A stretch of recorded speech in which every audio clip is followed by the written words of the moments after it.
Hello, I'm Josh Lee, and this is my Module 13 assignment for EDL 850. It's over tort liability. So first thing is, what is a tort, and what's tort liability? So a tort is basically a civil wrong, something that happens, one person does to another person. Tort liability is when you have a legal obligation by one party to take care of something that happened with the other one. Um, Torts can fit into one of two categories. So there's intentional torts, and these are when something happens deliberately. Those are probably less likely to happen. Those are assaults or things like that. Unintentional torts are a result of negligence. So we talk about with a school, that might be improper supervision, you know, not following safety protocols, just different things like that, that nobody did anything necessarily intentionally wrong, but something happened anyway, and trying to figure out if the school or if whoever else is liable for that thing that happened. There are five court cases. The first one I have here is Mosley versus the Portland Public School District. And in this case, a girl got in a fight after lunch in a hallway, and during that fight, one of the other girls in the fight pulled out a box cutter knife and stabbed the student repeatedly. So the family of the student who was stabbed then sued the school district, and they were basing that on negligence. And basically what they're saying was there's a lack of security in that area, and that with more security, the fight would have been broken up before it ever got to the point of the stabbing or the knife coming out. This case was initially, at court, it was won by the school district. Then it was appealed to a higher court, and it was won by the student. And then it went all the way to the state Supreme Court for Oregon, and at that level, it went back to the school district again, basically saying the school district has the right to determine the policies of how many security guards they have and where they're placed. And once those are placed, then if the people are acting the way they're supposed to be acting, they're in their places. The school is not negligent because these students found a hallway where there was no security guard and got into a fight there. As far as the three other parts of this, the reactive measures and things that like my district would do if this case happened there, I feel like there's a possibility. Some districts have metal detectors, and at some point, if there are enough weapons incidents, there's a possibility of installing metal detectors at school. Um, they're going to ask for additional monitoring in the hallways. This could be teachers to get out in the hallways. It could be SROs for monitoring the hallways and just walking around more openly. It could be admin having a better presence in the hallway. Just they're going to find ways to get more monitoring of the hallways. And there's going to be possibly increased punishments for when there are weapon situations in school. So if somebody does find a weapon from a student at school, the punishment will increase. Proactively, if I was an administrator, one, I'm going to make sure teachers understand that during passing periods or after lunch, before lunch, you are in the hallway. It is not okay to be in your classroom just sitting at your desk. Get in the hallway, supervise students, be visible. I would do the same thing as an administrator. I need to be visible as well, so I'm going to be out there as much as possible. And then the student handbook, especially the portions dealing with weapons, is going to be explained very clearly to students who are new to our building, or when we have transition from one grade level to the next and a new grade comes in. We're going to make sure that we are reading through that handbook and making sure the students understand what's there. As far as the ethics portion of this, I feel like it's the school's responsibility to ensure that students are monitored whenever possible. And obviously, you can't monitor students 100% of the time. There's going to be places they can go, things they do where you don't see them. But whenever possible, it's the school's responsibility to monitor the students. Next case I have is Brahacek versus Millard School District. In this one, a student was actually killed. They were hit by a golf club in a PE class, and they were unconscious then, and 2 days later the student passed away. The family sued the school district because, again, based on negligence. And they're saying that the class was not supervised properly and that the safety procedures for golfing were not followed. And that was actually true. What happened was the golf class outside got rained out. They were brought inside to a gym. It was a large class. The school district had policies in place for how to run a golf class when it was indoors and where other students should be and all that. Well, one student missed the initial day of instruction. On day 2, they were not given any further instruction. They just watched other students do it. Then they went and tried. When they were unsuccessful, another student came to help them. And the student who was getting help came up behind the student who was hitting and got hit with a club. A lot of teachers were not in place. There were 2 teachers that were monitoring this class, but they were both working with other students and didn't see this whole thing happen. In this case, the plaintiffs did win the case and were awarded damages for the school district totaling $53,570. Seemed like a very small number, but this was back in 1979 as well. So As far as reactive measures, in my district, I think that there's a possibility we just get rid of the golf unit. I mean, if this is an unsafe thing to be doing, that may not happen, and certainly it's going to be an emphasis on if we have policies in place, we are doing those things. So I think that there would be lessons for teachers on here's a policy for this, and here's what we do, and we're going to do that, and then that being enforced. Proactively as an administrator, I want to make sure that I'm training all my staff on supervision of students and school safety procedures. And then I want to make sure that we are doing those things. Like, we don't put a safety procedure in place and then you don't do it because you don't want to. We're going to make sure that those things are happening. And so as an administrator, I need to be visible in classrooms to see that those things are happening, especially in situations like this where, a class that's meant to be outdoors is inside based on weather. So there's some different things that are in place there, and maybe some situations the teachers aren't used to. And then beneficial ethics, again, I think it's the school's responsibility to ensure that students are monitored by adults all the time. In this case, the adults weren't really monitoring the students very well.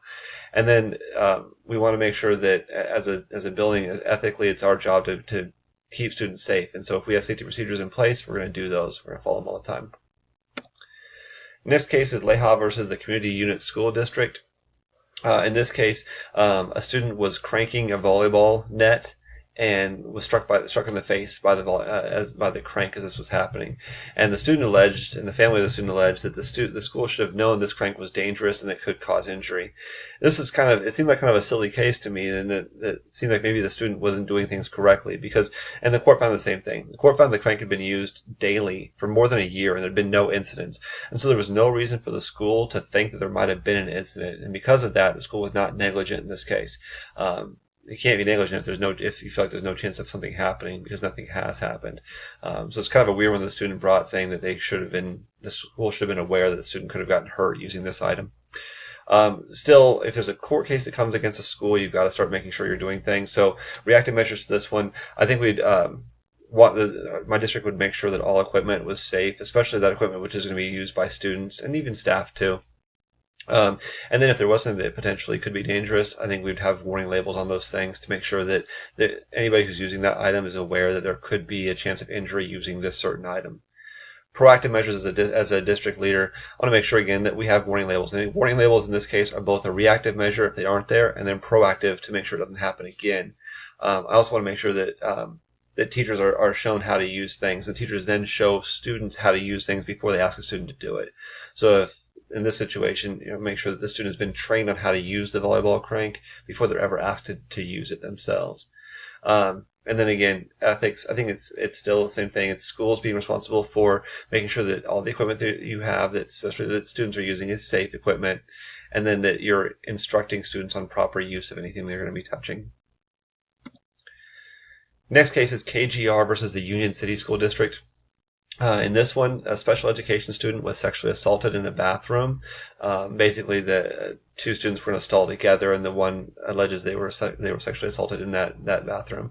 Obviously, you're not necessarily monitoring a student in the bathroom, but the mother of the student who was assaulted had previously sent a letter to the school district saying that her child was being bullied, and that her feelings were that this should have put the school district on notice that there was a potential for an incident there, and so the school district not monitoring her son more closely is an issue. There was a foreseeable problem. The school district should have known, should have been monitoring better.